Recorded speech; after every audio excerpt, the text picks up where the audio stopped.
یہ سارے بہانے ہیں جی قربانی کے. میں تو پوری کوشش کرتا ہوں کہ اس کے اوپر لوگوں کو ترغیب دلائی جائے کہ قربانی نہ مس کریں. سر یہ بہت بڑی نعمت ہے. آپ قیامت والے دن اور کچھ نہیں ہے تو حضرت ابراہیم علیہ السلام سے سفارش کے لیے عرض کر سکتے ہیں.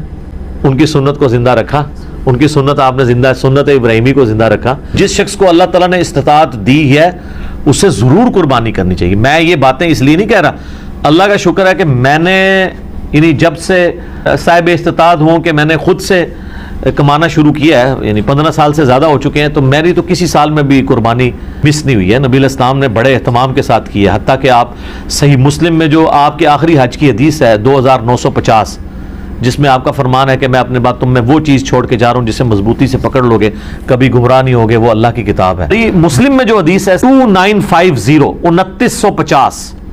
2950 جابر بن عبداللہ سے, وہ بڑی رکت انگیز حدیث ہے. جابر بن عبداللہ آلموسٹ نابینا ہو چکے ہوتے ہیں, تو امام باقر ان کو ملنے کے لیے جاتے ہیں. تو ان کو بتایا جاتا ہے کہ حضور کا بچہ آیا آپ کے پاس, امام باقر حضرت حسین کے پوتے. تو وہ ان کو اپنے پاس بٹھاتے ہیں, تو امام باقر اس حدیث کو روایت کرتے ہیں, اور امام باقر سے امام جعفر صادق نے بیان کیا ہے, اور 2 واسطوں سے امام مسلم نے لی ہے. تو امام باقر کہتے ہیں کہ جابر بن عبداللہ میرے یہ سامنے کے بٹن کھولتے ہیں اور میرے سینے پہ یوں ہاتھ رکھتے ہیں اور کہتے ہیں تم میرے نبی کے بیٹے ہو, تم مجھ سے جو پوچھنا چاہتے ہو پوچھو. تو وہ کہتے ہیں میں آپ سے پوچھنے آیا ہوں کہ نبی علیہ السلام نے حج کس طرح کیا تھا. تو وہ حج کی آلموسٹ 7-8 صفحوں پہ لمبی حدیث ہے. مسلم شریف میں 2950 اور مشکات میں دوسری جلد میں حج کے چیپٹر میں پہلی حدیث یہ ہے.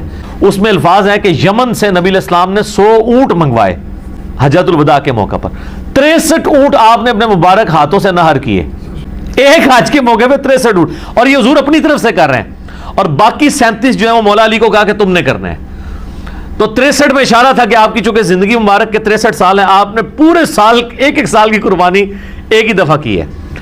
اور اس کے بعد جابر بن عبداللہ کہتے ہیں کہ جب وہ 100 کے 100 اونٹ نہر ہو گئے تو نبی علیہ السلام نے حکم دیا کہ ہر اونٹ میں سے ایک بوٹی لی جائے, اور وہ ساری 100 کی 100 بوٹیاں ایک دیگ میں ڈال کے پکائی گئیں, ہر ایک جانور سے ایک بوٹی لے کے. اور پھر جابر بن عبداللہ کہتے ہیں کہ مولا علی نے اور نبی علیہ السلام نے ایک دسترخوان پہ بیٹھ کے تناول فرمایا.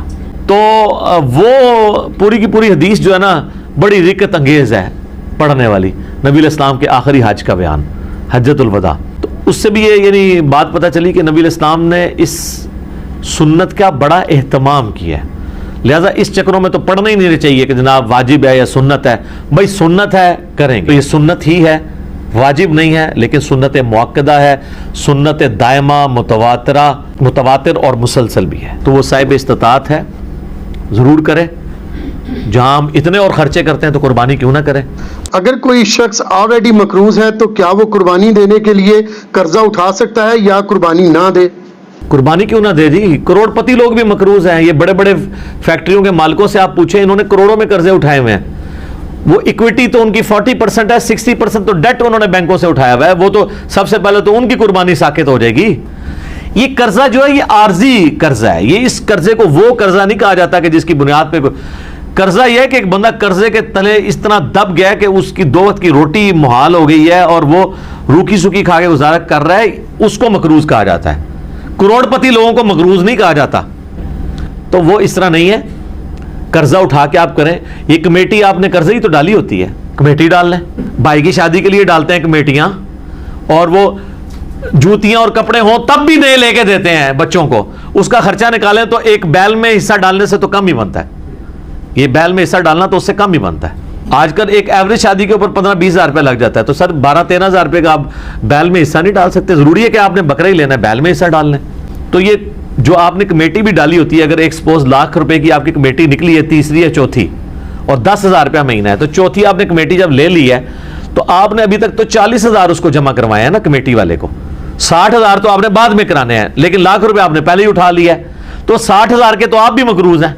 تو پھر تو دنیا میں کوئی بندہ ہی نہیں بچے گا. یہ سارے بہانے ہیں جی قربانی کے. میں تو پوری کوشش کرتا ہوں کہ اس کے اوپر لوگوں کو ترغیب دلائی جائے کہ قربانی نہ مس کریں. سر یہ بہت بڑی نعمت ہے. آپ قیامت والے دن اور کچھ نہیں ہے تو حضرت ابراہیم علیہ السلام سے سفارش کے لیے عرض کر سکتے ہیں. ان کی سنت کو زندہ رکھا, ان کی سنت آپ نے زندہ, سنت ابراہیمی کو زندہ رکھا.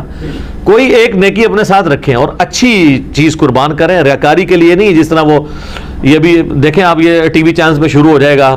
وہ کراچی میں ایک بندہ ہے, وہ جناب بچپن میں ایک بیل اوپر تیسری منزل پہ چوتھی منزل پہ چڑھا لیتا ہے, پھر وہ کرین آتی ہے اس کو اتارنے کے لیے. اس طریقے سے ایک بندہ ہے وہ جناب امریکن بیل منگواتا ہے, اس میں چپیں فٹ ہوئی ہوتی ہیں. اگر یہ وہ اللہ کے لیے اچھا جانور دینا بہت اچھی بات ہے, لیکن اس کی نمائش نہیں ہونی چاہیے. ریاکاری ہوئی تو اعمال برباد ہونے کا خدشہ ہے. مسند احمد میں حدیث ہے, جس نے دکھلاوے کے لیے نماز پڑھی اس نے شرک کیا, حالانکہ پڑھی نماز ہے. دکھلاوے کے لیے روزہ رکھا اس نے شرک کیا, اور دکھلاوے کے لیے اللہ کی راہ میں صدقہ کیا. یہ صدقہ ہی ہے نا اللہ کی راہ میں قربانی کرنا, تو اس نے شرک کیا. یہ باتیں کرنا صرف آسان ہے, دین کے اوپر چلنا بڑا مشکل کام ہے.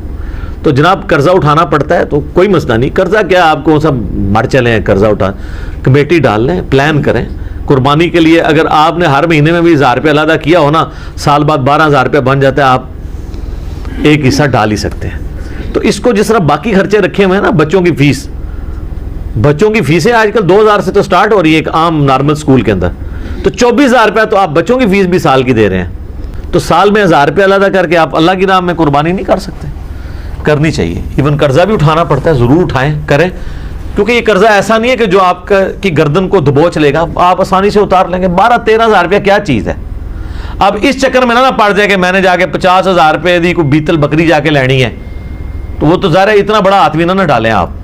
ٹھیک ہے, نارمل قربانی کر لیں. بھی اگلا سوال ہے, اگر ایک خاندان میں ایک سے زیادہ لوگ مالی طور پر استطاعت رکھتے ہوں تو سب لوگوں کو الگ الگ قربانی دینا ہوگی, یا ایک خاندان کی جانب سے ایک قربانی کر دینا ہی کافی ہے؟ بہتر ہے جی سب الگ الگ دیں. دیکھیں یہ فضیلت ہے, ہر بندے نے اپنی قبر میں جانا ہے, وہ اللہ کے حضور کیوں نہ قربانی لے کے جائے. ان صلاتی و نسکی و محیایا و مماتی للہ رب العالمین. رہا شرعی مسئلہ تو یہ ہے کہ ایک خاندان کی طرف سے ایک قربانی کافی ہے.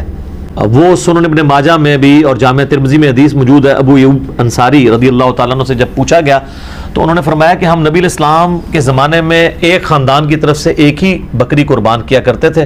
پھر بعد میں جب لوگ باہم دولت میں ایک دوسرے پہ فخر کرنا شروع کر دیا تو پھر ایک سے زیادہ لوگ جانور قربان کرنا شروع کر دیا لوگوں نے. اور ایک اور حدیث ہے سنن ابن ماجہ میں بھی, المستدرک للحاکم میں, ایک اور صحابی کہتے ہیں کہ ہم تو ہمیشہ سے پورے خاندان کی طرف سے ایک ہی جانور قربان کیا کرتے تھے, بکری یا بکرا, لیکن اب میرے گھر والے مجھے اکساتے ہیں, تو ہم یعنی ایک دوسرے پہ روب ڈالنے کے لیے کہ ہمسایوں نے تو 3 بکرے دیے ہیں, تم کیوں ایک. یہ صحابہ کے زمانے میں بھی ہے. یہ وہ جو ایک خاندانی ٹسل ہے, یہ تو وہ صحابی کہتے ہیں مجبوراً ہمیں اپنے گھر والوں کے اکسانے کے الفاظ ہیں, اکسانے پہ ہم بھی 1-2 بکرے زیادہ کر دیتے ہیں, ورنہ شرعی مسئلہ یہی ہے کہ ایک خاندان کی طرف سے ایک قربانی. یہ خاندان سے مراد ایک چولہا ہے. ایک چولہا اس اعتبار سے کہ میاں بیوی بچے. اب آپ کو گھر ایسا لے آئیں کہ جہاں پہ 5 فیملیز رہ رہی ہیں اور چولہا ایک ہو تو وہ آپ کہیں گے ایک قربانی نہیں, وہ 5 خاندان ہے. چولہا عموماً بولا جاتا ہے. تو اگر 5 گھر میں خاندان ہے, ویسے خرچے ان کے علیحدہ علیحدہ ہیں, صرف ایک چولہا اکٹھا ہونے سے یہ نہیں ہوگا کہ ایک خاندان بنے گا. میاں بیوی بچے یہ ایک خاندان ہے, چاہے وہ 5 بھائی اکٹھے رہ رہے ہیں, چولہا اکٹھا جل رہا ہے, پھر بھی وہ 5 خاندان تصور ہوں گے. ہر ایک خاندان کو اپنی قربانی الگ سے دینی چاہیے. اچھا یہ بھی بات لوگوں میں مشہور ہے کہ جی 7 ضروری پورے کر رہے ہیں. نہیں, 7 زیادہ سے زیادہ. ایک بندہ بھی ایک گائے دے سکتا ہے, 2 بندے بھی مل کے ایک گائے دے سکتے ہیں. بکرا نہیں 2 بندے مل کے دے سکتے گائے.